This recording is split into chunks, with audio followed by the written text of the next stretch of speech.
Well, jeepers! You're listening to Smash or Pass. Hello everyone, welcome back to another interview on the JayBee and Milly channel. I am JayBee and joining me is Milly. Hi. And the special guest who we'll be interviewing today is Mr. Sander Schwartz. Thank you so much for joining. Thank you, JayBee and Milly, for having me. Let's have some fun. Hey, absolutely. And you definitely have been responsible for a lot of the fun we had growing up, considering the fact that, among many things, you were the president of Warner Brothers Animation through 2001 to 2007. But I kind of want to take it a little bit back, further to that. So for all you were responsible for a lot of our favorite shows, I wanted to ask if there were any shows that you watched growing up that stand out to you as being particularly memorable. Well, I was very fortunate in that around the time I was growing up, television in the US started to proliferate, and there started to be more channels, more than the three commercial. There started to be a little bit of cable and what we called UHF stations. So there were more shows accessible than ever. I really loved all of the Hanna-Barbera cartoons. Of course, the premier titles like Flintstones and Jetsons, but also some of the lesser known ones like Magilla Gorilla was one of my favorites. I also loved Wacky Races. And then we just started to get a bit of anime in the US, with Astro Boy being the most prominent of those. And I loved all of those shows very much. Wow. I mean, a lot of those, like you say, are certainly ones that were our favourites as well. I mean, Wacky Races is one that we even have on DVD now, don't we, JB? Would manage to find. So it's a great show. And as JB was saying, you went on to be the president of Warner Brothers Animation for, well, between 2001 and 2007. So what was the journey like to get to that role? Well, before I got there, I had been in the business for almost 20 years. I had worked at CBS Network, where I started a small in-house unit of animation for their programming needs. After that, I went to a Japanese studio, a quite prominent one called TMS, Tokyo Movie Shinsho, where I learned about animation production for a few years, and then went to what was Columbia Pictures, Columbia TriStar, and started a kids and animation division in 1994 called Columbia TriStar Children's Entertainment. So I learned different parts of the business, from the US to Japan to the international markets, and was very fortunate to have that background experience. That is incredible. And of course, like with anything, the roles kind of get passed down, they move on to other people. And so when you came on board, you were, of course, taking over from your predecessor, Gene McCurdy. So I'm curious to find out if that was a fresh start, or if there were other lingering projects that you then took control of and went forward with those. Well, Warner's at the time was undergoing a transition, having been acquired by AOL in the past 20 plus years. Since then, the company continues to be in a transition. So it was not exactly a peaceful, calm time in the history of the corporation. Nonetheless, Gene had built a very strong, powerful studio with great talent that was working on series, that was working on feature films, that was working on direct-to-videos and on commercials. So there was a lot of work. There were a lot of people housed in a burgeoning studio in Sherman Oaks, California. We had a couple of series that were in production. One of them was called Osmosis Jones, based on the movie. The series was called Ozzie and Drix. And then we had another that I was quite proud of that Gene had sold, called Static Shock, based on a DC character. And it was the first time that Static had his own TV series. So there were two ongoing series, there were movies in the hopper, and there were many other productions. So I took over a strong, prolific studio, and over the course of the next several years, created even more animation production for the company and for the library. That's fabulous. And you've mentioned some great shows there. And when you think about Warner Brothers, your mind can instantly go to the names of shows or the names of specific animators or voice actors. And so when you were, when you got to that role of being president of Warner Brothers Animation, was there a particular set of people or IPs that you were really looking forward to bringing to the modern light or revitalizing? Well, there were many titles in the library, in the canon, that had not been exploited, had not been produced in many years. Among them were Tom and Jerry, and we brought them back with both a series and with several direct-to-video features. There was Scooby Doo, that had been dormant in terms of production for a couple of decades as well. There was, of course, Wacky Races, which we developed several times, but didn't get it to the point of being a series. And then there were several DC titles, such as Justice League and Justice League Unlimited, and ultimately Teen Titans, that we brought to life, and that either hadn't been done before or hadn't been done in a very long time. And out of all of those shows that you've mentioned, is there any particular maybe writers or animators that you worked with that you've got particularly fond memories of? Oh, there are many of them. First and foremost, of course, Joe Barbera, who I was fortunate enough to work with over the course of his last few years, both of life and at the studio. Joe passed away at the age of 95 and came into the studio several days a week, almost up to his death. He loved being there. He loved being around animators. He loved being around production, and he loved the social interaction with the people in the studio. So he and Iwo Takamoto, the great artist who drew Scooby Doo and many other memorable characters over the years. Iwo was significantly younger than Joe, about 10 years, so he was in his early 80s during that period, and still prolific and still working on our shows. And then going down a generation, of course, Bruce Timm, who is the artist who has done so much in the way of revitalizing and energizing the art for the DC characters, Superman, Batman, Justice League, and pretty much all of the other primary DC characters that have been translated to animation. And then also in terms of books, in terms of graphic novels and comic books, just an amazingly talented artist who remains there today, as prolific as ever. It's just amazing to hear the names of of Joe Barbera and of course Iwo Takamoto, and it's always so inspiring. Like, we have people on the show that are in their 90s that worked on the original series that have memories of Mr. Takamoto and Mr. Barbera, and then on the other end of that spectrum we have people on the show that are our age that talk about being inspired by those people. So the weight of those two, I guess in particular when it comes to the start of Scooby Doo, is always felt so strongly. But in terms of working with them personally, do you have any favorite memories of working with those two? Well, when we brought back for the first time in a long time Scooby Doo, Iwo and Mr. Barbera were very involved and very energized by it. So the whole process of making sure that we were true to the IP, true to the characters, true to the stories, was just an amazing time of energy, watching those guys who were 80 plus and 90 plus interact with the young writers, story editors, artists who were in their 20s and 30s. Was just a great memory overall, and a great time to be in the business, because you really saw the torch being passed between multiple generations of great talents. Absolutely.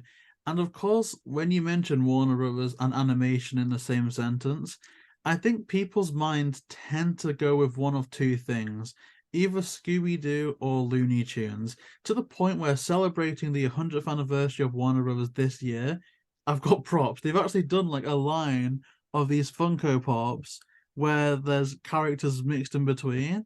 But during your time working at Warner Brothers, it's been quite well known that there was meant to be a crossover called Mixed Nuts, which saw Hanna-Barbera characters interacting with Looney Tunes characters, which unfortunately didn't come into fruition. Do you remember much about that series and kind of why it fell through?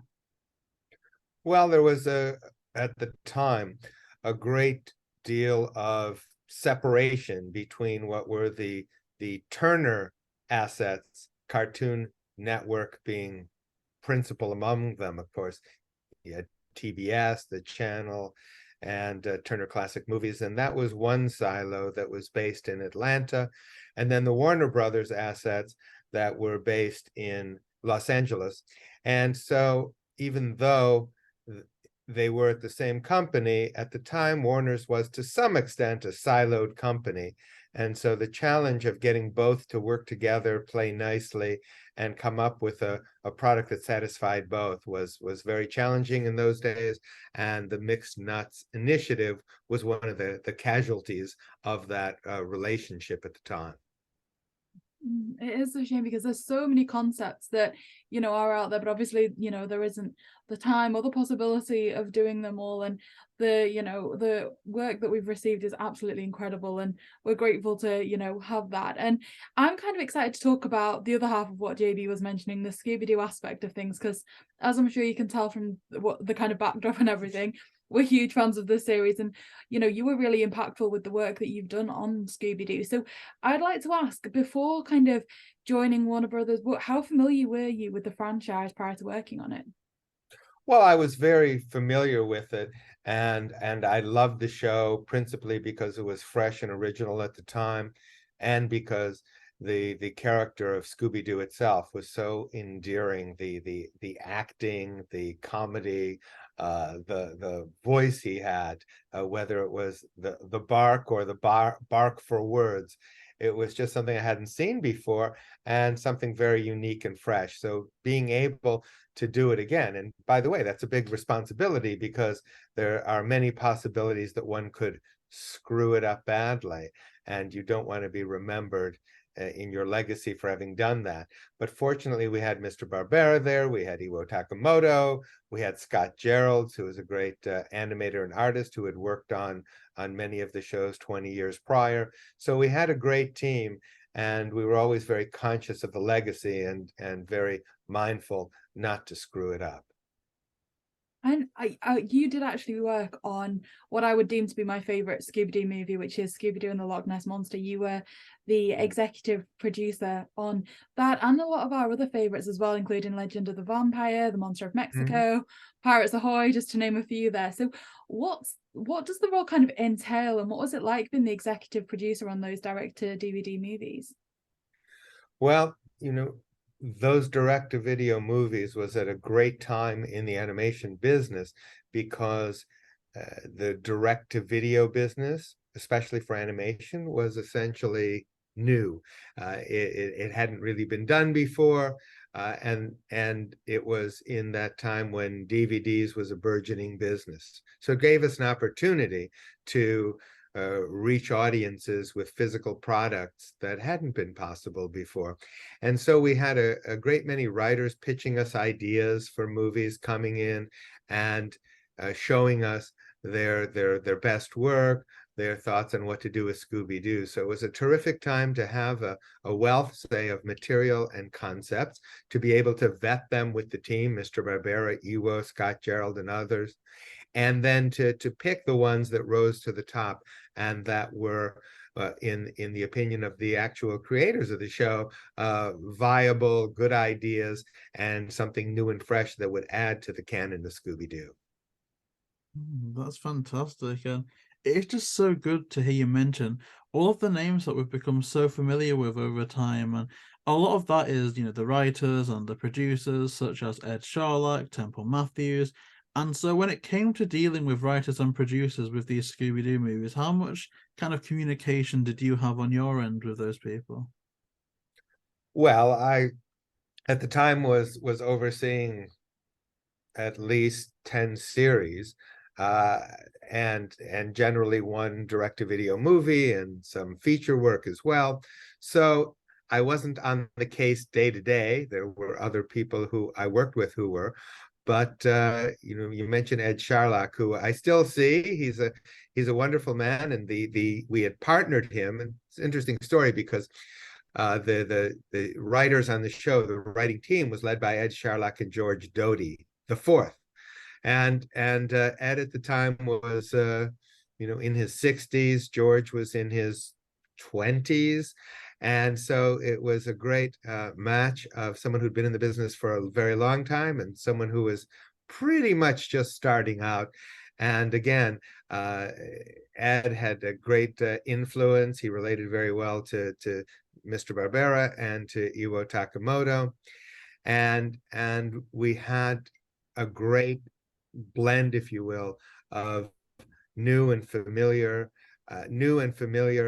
old and new, fresh and experienced, and really did their best work on that show. See, that is incredible. I think when we spoke to Ed Sherlock, he spoke about that quite a lot, that it was a great team that they had going on for the whole edition of What's New Scooby Doo, who then again went on to some of those direct to DVD movies such as the Loch Ness Monster and everything like that. And having spoken to a few of these people, one of them stands out as Temple Matthews, who wrote Aloha, Scooby Doo. And we got a little bit of an insight into the goings on of behind the scenes and some of the things that didn't come into fruition. And one of them was a Scooby Doo DTV set in Rio that would surround the Carnival.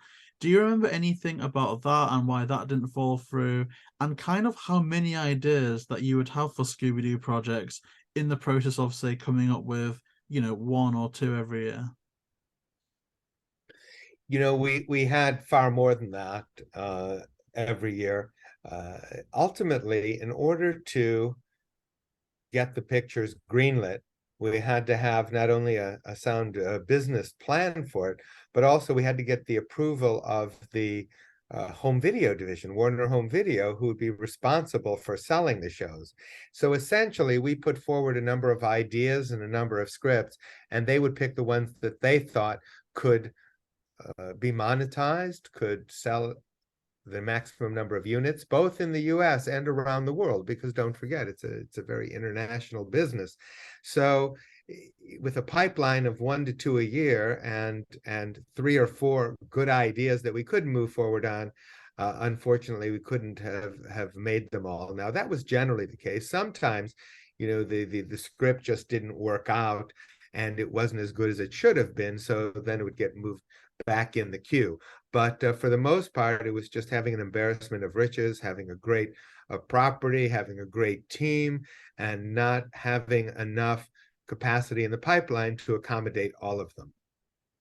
So getting more insight into the way things get greenlit, one of my standout moments from doing this show last year was speaking to Joe Sixter, who still had his original book that he printed out and kind of wrote his original script and pitch for the Loch Ness Monster movie. And it just baffles me because I'm definitely a hoarder myself. There's stuff floating around here that I've had since I was about 2 years old. So I'm kind of curious to know, maybe not necessarily for Scooby Doo, but is there anything that you kept, like a memorabilia from your time at Warner Brothers, that you still have to this day? I have a hanging in the hallway around the corner. I have a framed poster of the What's New Scooby Doo cast with the signatures of everyone on it. That is a great piece of memorabilia that I love. I have a similar Tom and Jerry poster, although I don't, since it's a nonverbal show, I don't have it signed by the cast because it's mostly sound effects and not recognizable voices. So those are 2 pieces of memorabilia that I really treasure and have hanging in my house. Oh, I also have from Scooby Doo, I have a layout that was done by a terrific layout artist named Alvaro Arce from Chile, although he was living here at the time. Now he's retired in Chile. But that's a great piece of artwork. So I have a few pieces of artwork that I really love. By the way, you mentioned you talked to Joe Sitka, you talked to Ed Sharlock, you're talking to some really greats there. Who else have you talked to that I know? I'm interested to find out and hear. Oh, so I guess from that era of What's in Scooby Doo, we've spoken to George Doty, Jim The Creek. fourth, Yeah, don't get him confused. I actually, The fourth. admittedly, on our first take, I think I did make a mistake. Yeah, you were familiar with the Roman numerals, were you? So Uh, you had to clarify in front of him if Ivy was 4 or 5. George D.I.V. I like it. Oh, but yeah, Jim Krieg, I can't, and Rich Dickerson, of course. Right. So those kind of names from that era of What's New Scooby Doo. Yeah, I mean, we Well, certainly have all been so great, lucky to. talented people. Yeah, they really are. And I think it's such a great era to have focused in on as well, because certainly growing up for us, the What's New series was certainly the one that was on TV the most, and certainly kind of resonated with, I'd say, both of us the best, really. Tell me, have you spoken to Christopher Keenan? Oh, I don't want to refer to it as a hit list because that sounds horrific, but he is on my podcast hit list, so to speak, to reach out to at some point. So we haven't yet, but that's definitely something that we're looking to do in the future.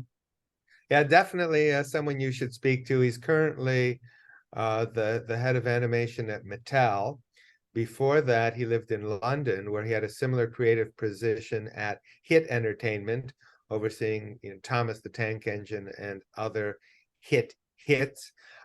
He preceded me at Warner's by at least 7 or 8 years, maybe even 10 years. And then we worked together for most of our tenure there. So, and he's a great interview and a very smart guy, and really a born performer. So that would be a good interview for you. And I recommend you speak to him next. Oh, that would be very good. I'll definitely take a note of that. Thank you for the recommendation. That certainly does sound, like you say, like it'd be really interesting. And I guess kind of moving on to my next question was kind of more about, I guess you did say, like, in regards to the ideas and what moves forwards, ultimately there is some business element, behind this. It's not just about creating the movie, it's then where does it go? And so did you kind of have much hand in things after that in regards to like the advertisements and distribution of the movies and the franchises and things like that? Not that much, because essentially my job was to oversee the studio, which at its zenith had 1,100 people, both within the studio and in spaces nearby. We rented to house particular productions. So to oversee the studio and the people within it, to oversee the development, the production, and sale of programs. So my main jobs were to oversee the studio, the development of shows, the production, and then the sale of the shows. So once it was delivered to the buyer, we'll call it, whether it was Warner Home Video, the WB network, another network, once it was delivered to them, that was their responsibility. So while once in a while they might have asked for my opinion or sent us materials like they did for the cover art, for example, on the video boxes or print ads, it was pretty much out of our control, and at best we were consulting on that. Okay. It's really interesting to, like we say, start to find out a little bit more about the behind the scenes aspect, because as I was saying before, we've tried to speak to such a range of people that have been involved at every stage, and like we say, it's almost like interview by interview we start to see that come together, as JayBee was saying, from seeing the idea that Joe Sichter proposed and kind of how things progress from there. It's just really interesting to find out. And as we were saying, you worked on a lot of the Scooby direct-to-video movies that ultimately are our favorites. And is there a particular movie from the time that you covered from 2001 to 2007 that stands out to you the most? You mentioned Joe Sitka a couple of times, and of course that makes him freshest in my memory. And Joe Sitka, who I believe right now, by the way, is working for Christopher Keenan at Mattel. But Joe Sitka is an amazingly talented artist, director, development person. So now that you mention it, and being a big fan, if you will, of the Loch Ness Monster when I was a child, and always, having a dream to go there and find it, or at least look for it, which, by the way, I did when I lived in the UK around 2008 or 9. I didn't spend a lot of time looking for it, but I did take a look. I didn't see it.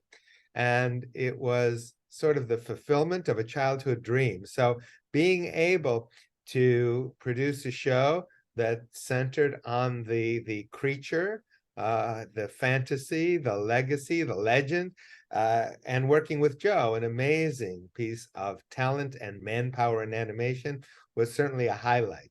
Now, if you mentioned 6 other titles, I would probably feel similarly, but Loch Ness really does stand out for me. Wow, that's fantastic. Yeah, definitely. And it's kind of almost a shame to say, but I personally, despite living here for my entire life, I've never actually made it up to Loch Ness. So maybe one day, maybe for like a big anniversary of the Loch Ness Monster movie, we just go Absolutely. there and vlog. And I Hop know on a when train anytime. I know when we did go to Scotland, you did look into how far, further up would have to go to I go look. underestimated Scotland horribly. I thought it You was did. just a loch and then a town, but then we were like near Loch Lomond and like the Loch Ness Monster was like 5 hours away. It was kind of crazy.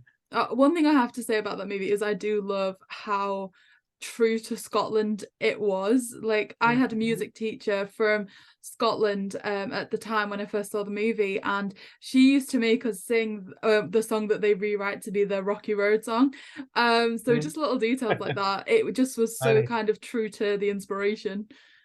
The other one that sticks out, going back to your question, Millie, and I mentioned this to JB the other day, was a direct-to-video Tom and Jerry movie called Tom and Jerry: The Fast and the Furriest, and that one stands out to me because it was the last production that was based on a Joe Barbera pitch and a Joe Barbera idea in the early 2000s, 2002, 2003, something around there. There was a new movie that came out that did quite well that you maybe heard of called The Fast and the Furious. And Joe Barbera, being 91, 2, or 3, somewhere in there, had the idea of doing a movie with Tom and Jerry in remote control cars that in those days, now they're pretty ubiquitous. You go into any Boots and you can find one for 9 quid. But in those days, having a non-wired remote control car was quite a novelty. So the whole concept was a sort of send up of The Fast and the Furious, the first one, the original one, and doing it with Tom and Jerry in chase scenes. And so that was a great production. Joe was intimately involved because it was based on his idea and engaged with it. Ewa was involved too. The whole old crew and new crew were involved in making that a big hit for us at the time at the company. And that one really stands out because of the relationships and because of the legacy being Joe's last production that he was hands-on with. It is amazing. I mean, you might remember it, Millie, because we've got it on DVD in the next room. And just like the fact that it was the Fabulous Super 8 on so many different settings, like with the quicksands, then they went underwater. It was actually so incredible. I wish that they made, a modern day video game of that, because I'm sure I would like burn out whatever game console it was on at the time, which I think I've actually done in the past. But I guess that's a story for another time. And something else that has been responsible for burning out many of my portable DVD players growing up is What's New Scooby Doo. And, thank goodness it's all out on DVD now. That is proudly in our collection. But given the whole dramatic timescape that there was between What's New Scooby Doo and the last show, which I think came out in the 80s. So to put that into perspective, we were born in 1998. And so the fact that we grew up on What's New Scooby Doo and the last Scooby Doo show was 10 years predating us, what was the main kind of pitch to get What's New Scooby Doo going on? What direction did you initially want the show to take? Well, it wasn't difficult, to be honest, to get the show greenlit and to get the show approved to go on the air. What was difficult was, again, making it as good as it was, making it true to the legacy, and making it relevant to the times that it was in. Of course, we changed a bit the look of the characters, more their wardrobe essentially, and the style, updating it to that, and then coming up with new stories, because don't forget, it was a very long-running series and they had told a lot of stories already. So finding new stories that hadn't been told already, new characters that hadn't been seen, new types of monsters or villains, as soft as they were as villains, was a bit of a challenge. So finding all of those things presented the greatest challenge, but there was a great deal of demand out there for the product, parents who had grown up on it who wanted to share it with their children. Also, the home entertainment division thought that they could sell a lot of DVDs, so that was not insignificant. And then the consumer products division wanting to sell some of the products I see right behind JayBee's head.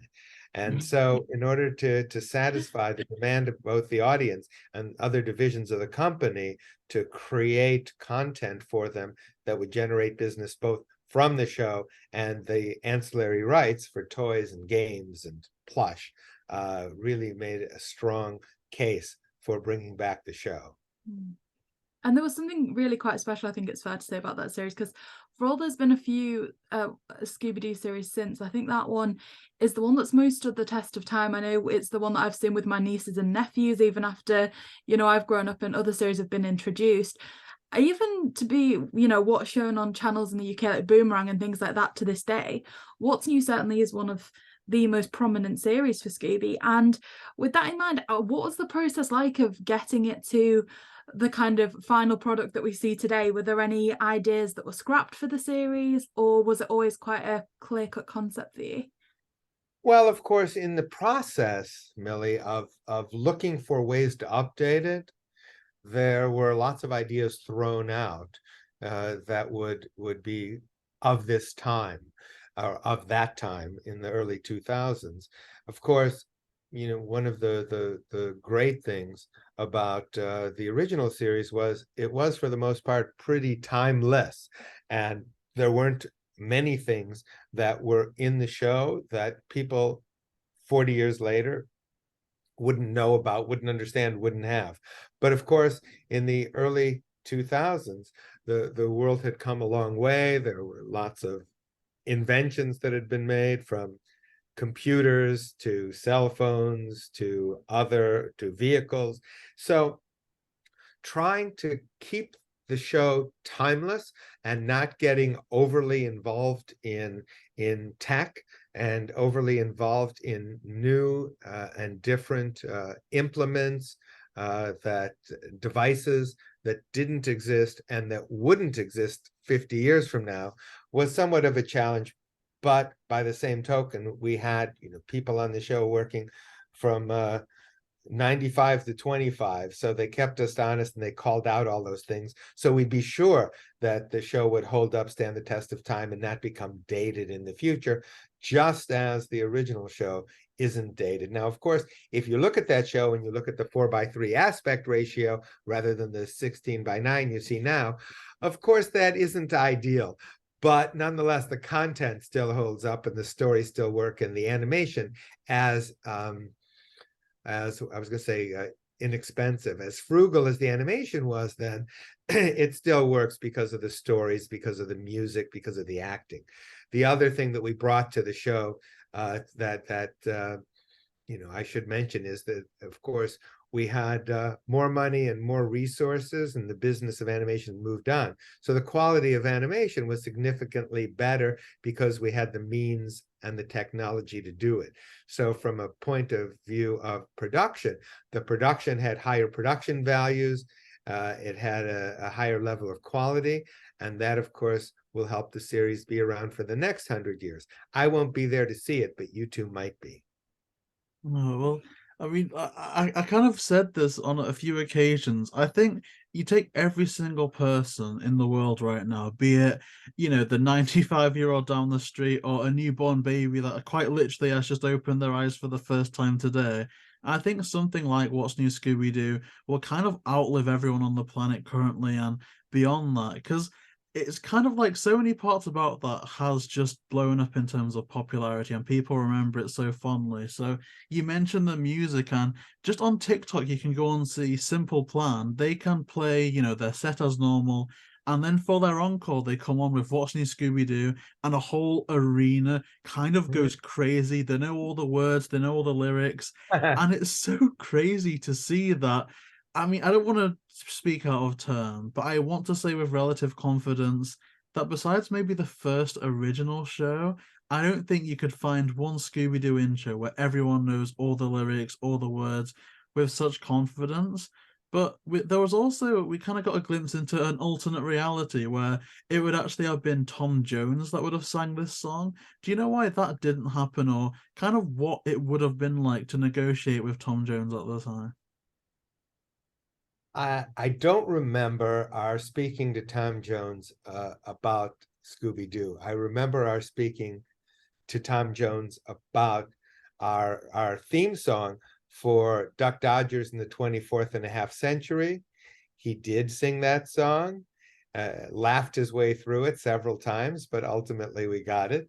And he was fabulous to work with and great and very accommodating and did a great job for us. So I love that song. I loved being there and watching him sing it and perform it.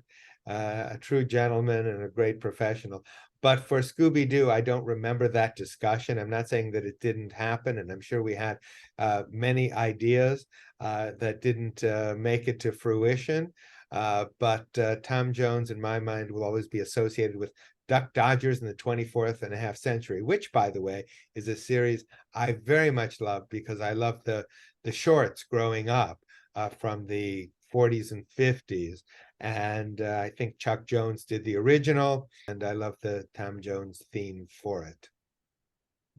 It definitely is very iconic in its own right as well. And something else that we really love What's New Scooby-Doo for is the evolution and modernizing, not only what we see on the screen, such as them using phones and GPS and all of that stuff, but in terms of the way the characters acted in amongst each other. So we would see Daphne very much being a damsel in distress in the original series, and just going through some more interviews and clips that you've done online, I found a clip of you talking about the Subway Surfer show that you worked on, where one of your favorite characters was Tricky because they were a really strong female presence. And so to that end, did you have a hand in making Daphne more of the resourceful type of female character in that show? Well, I had a hand in it to the extent that we made sure that we had writers who were able to write the characters that they would be in our day. When it came to women, of course, having them at least on par with men was a very important part of the show. And also, we had on all of these shows, we had a great deal of participation from females, and we made sure that the mores and the social interaction and the position of women was appropriate for our time. So I had a hand in overseeing it, but of course it came from the writers and the story editors to make sure that initiative was carried out and executed well. And I think it certainly led to one of the best iterations of Daphne I think we have ever seen. So it certainly came through well. And I appreciate, like you were saying, you could be working on 5 shows at a time while you're with Warner Brothers. But from What's New specifically, do you remember a particular episode or anything from memory that you remember enjoying particularly? I don't. It's been so long. I mean, I remember the essentially the pilot, the first episode, being magical because it was the first time we saw the characters come to life in a long time, the first time we'd seen them in that level of quality in a 16 by 9 format. So I remember the first episode being stunning and really pleased and gratified and relieved that we didn't screw it up. But I don't remember the stories individually that well because I haven't looked at them in 15 years anyway. Doesn't mean I don't love them, but does mean that there's lots of other things to watch, lots of other things that I've made since then, including Subway Surfers that JayBee mentioned. And to some extent, it's asking someone which of their children they like best or remember the most. I love them all. No, honestly, it is understandable. And like we said, for you to be working on 5 shows at once, it's amazing to even try and comprehend what that must have been like. But here, 20 years later, What's New has just celebrated its 20th anniversary. And like we say, it's still the most loved Scooby show. It's still the one that, we see on TV the most and all that kind of thing. Is that ever something that you'd predicted? Or I guess just what's your thoughts on that in general? You know, as you were mentioning that, I was thinking of the theme song and the opening and the main title, and I remember watching that main title for the first time and the action that happened there and the transitions between scenes within it. And I remember saying, "Wow, this is stunning! This is amazing! This is great! I love this!" And that sticks out as a great piece of animation to me, a piece of animation that will play for 200 years and still look good and be great because of the direction, the art direction, and the animation, and the boarding of it. So that sticks out a lot in my mind, and I think that you know, watching that show gives you a perspective that you really didn't have in the earlier show because of the timeliness of it and the timelessness of it as well. 100%. That speaks so well to that whole era of Warner Brothers, of animation in general. And I guess it's kind of needed in a way to put a label on stuff or to note things down as particularly memorable in certain eras. So if there's one word or maybe one particular achievement that would pass the test of time the longest than any, is there anything that you'd want your era at Warner Bros. To be remembered for? Well, I'd like it to be remembered for being in some ways a heyday of relaunching several properties that were in the library, whether it came from the Hanna-Barbera library or the DC library, or the Warner Brothers animation Looney Tunes library, relaunching several shows. We've touched on some of them. You know, we've mentioned the Scooby Doo series and the movies. We've mentioned the DC Static Shock, which was the first African American lead of a superhero show in an animated series, and Justice League. So we brought back a lot of properties and shows that hadn't been seen in a long time. Much of that was made possible because of the burgeoning DVD market. So there were opportunities for revenue that hadn't existed before and that justified the production of more shows than previously had been done. So, I'd like to think of that era as one being where several new great shows were created. To pick one, there was an original, was Johnny Test, which the company later sold. Nonetheless, it was created in the first year, produced at Warner Brothers Animation. So that's an example of a new IP, a new brand created during my time there. Then there was the rebirth, if you will, of the Hanna-Barbera library with Joe Barbera, Iwo Takamoto, Scott Gerald, Joe Sitka, and many other great people. On the DC side, similarly, launching of new shows, new titles to animation, most, if not all of which, were involving Bruce Timm and his great artwork and creativity. So an era where more animation was produced than ever up to that point. It included great titles from Hanna-Barbera. It included great DC titles and included the creation of new brands that will also live for a long time, many generations to come.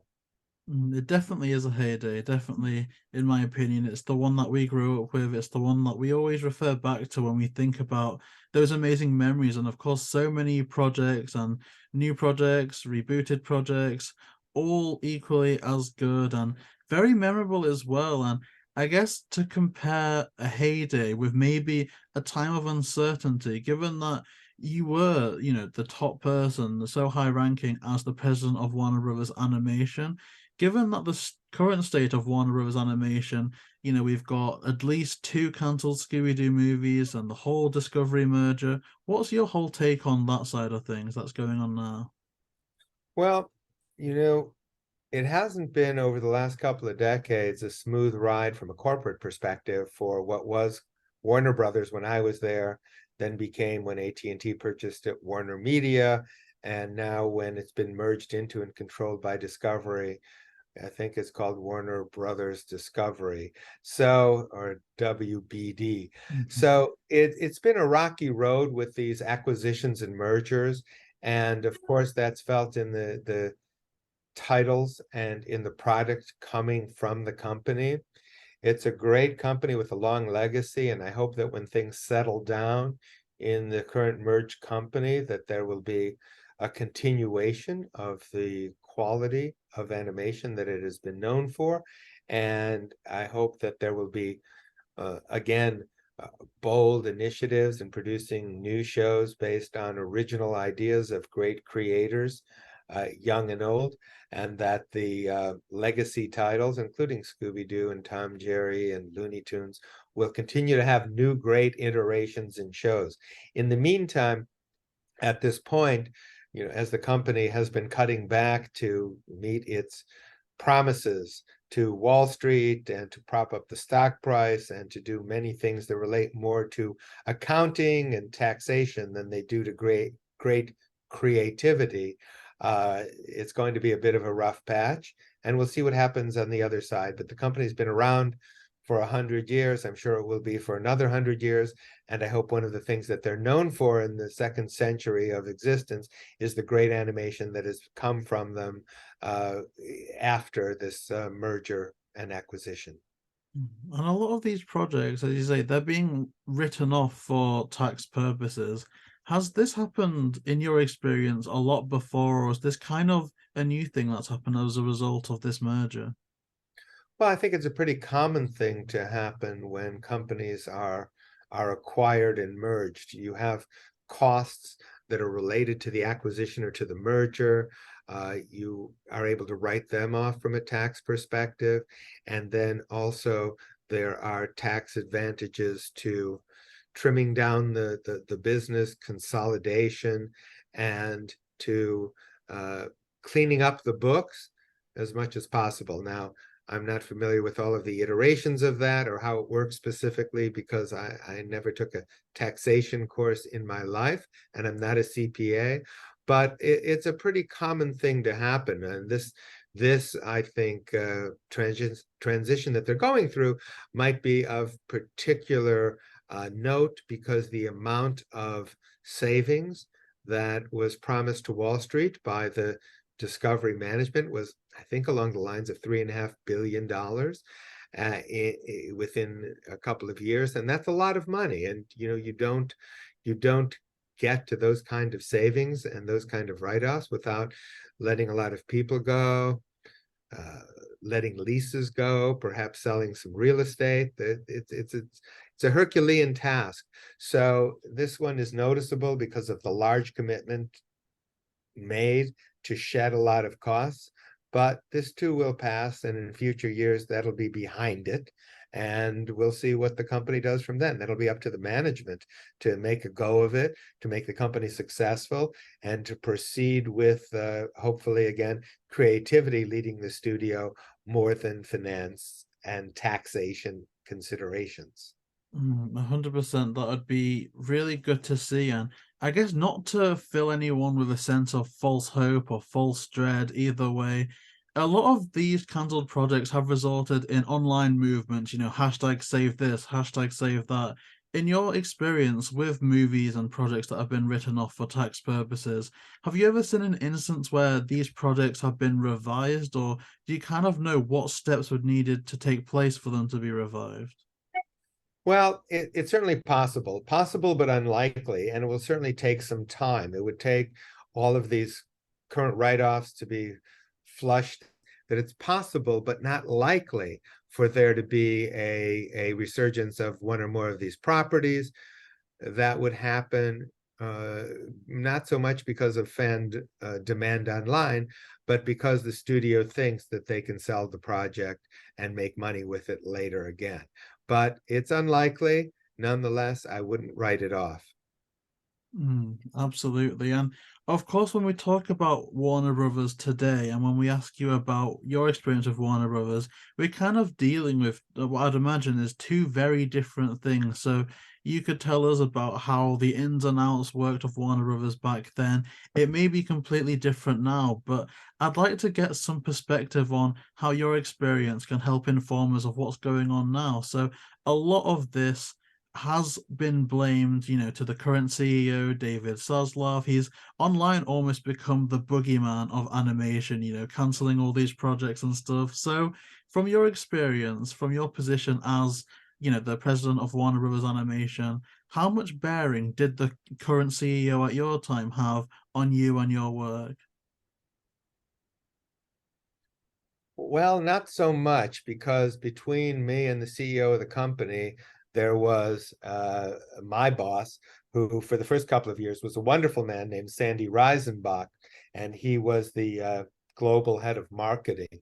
And the reason for that was because my business, unlike most, covered feature films, it covered commercials, it covered television. So it didn't fit neatly into a silo. There was always someone in between me and the CEO, and it was really a question of what we wanted to do and what we could justify, and what the other divisions who were responsible for selling the show into DVD or into theatrical exhibition or into international sales or consumer products, if they wanted the show, if there was a buyer there. So they didn't have this great input. I mean, the CEO's down. Don't forget, the current CEO that you mentioned, he runs Discovery too. So he's got that under him, as well as Warner's and Turner and everything that came with it. At the time I was there, we had already been merged into AOL and then later unmerged from AOL. So it was more stable then. There wasn't a big transition. And so there wasn't a lot of interaction or a lot of management from the CEO down.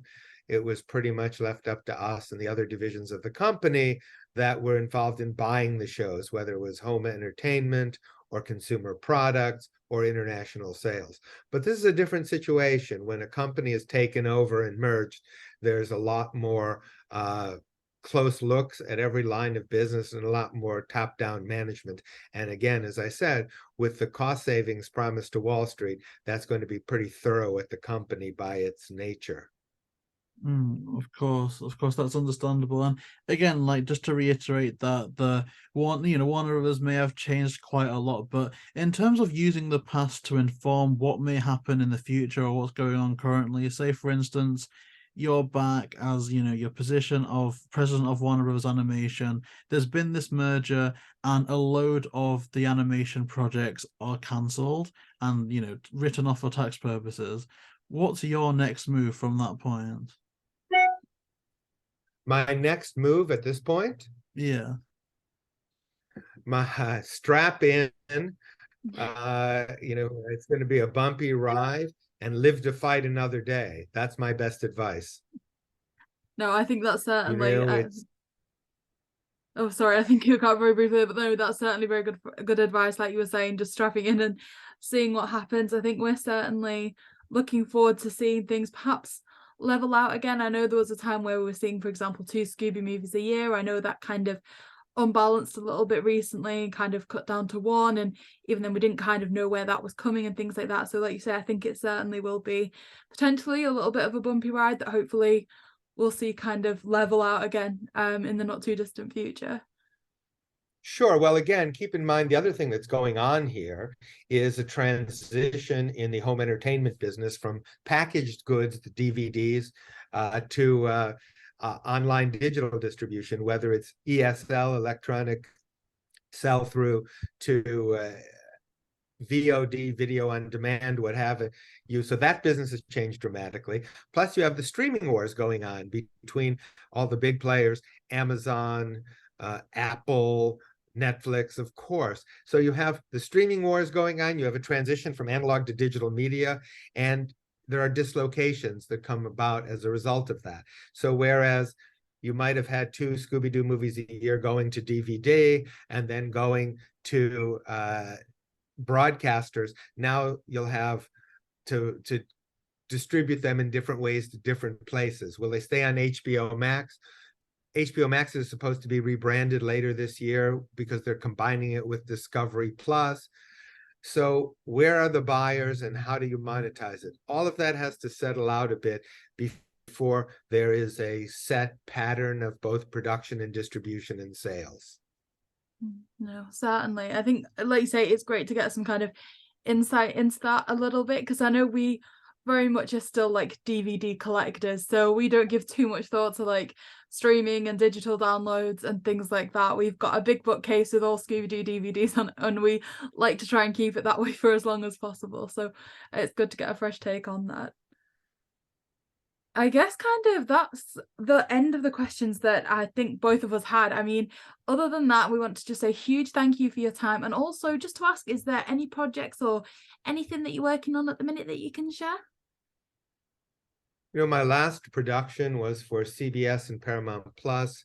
It was a Christmas feature called Reindeer in Here, based on a book. It aired on Paramount Plus Global and Paramount Plus in the US, plus the CBS network. Very proud of that. And I have several projects in development, but nothing at this point is in production. So I have 4 or 5 projects in development, and when I'm ready to announce them, I certainly will, but nothing at this point in time. No It problem. was great to talk to you. I appreciate it very much, and I hope that you guys have a great success with all of your endeavors and this initiative. Also, if the internet was too unstable and it doesn't play well for you, I'm happy to talk and do it again, because I like doing things again and again till we get it right. So if it was too problematic, call me up anytime. We'll talk again, because I like talking to you both. You're a lot of fun. Oh, that's lovely. Thank Thank you you so so much. much. And could I just ask, I know you said that there's some projects in very early development stages. Where's the best place for people to keep up with your work once they're ready to be announced and things like that? You know, I don't update my website. Maybe I should, but you've given me the idea. You know, I don't like list all of my credits and everything that I've worked on. I just talk a little bit about what I've done and where I've been. But I guess I'm going to start putting new productions there at my website, which is www.sanderschwartz.com. Pretty easy, pretty simple, and pretty me. That's incredible. I'll be sure to leave that in the description down below as well. And again, just to reiterate what Milly was saying, thank you so much for your time today. And I suppose for the purpose of the video itself, I'll kind of wrap up by saying thank you so much as well to the people that watch these every week. It's so incredible to do them. And having built up a good audience now of people that are always contributing to the comment section, it is incredible to do this. So if you do want to see more, then please like, comment, and subscribe, and we'll see you next time.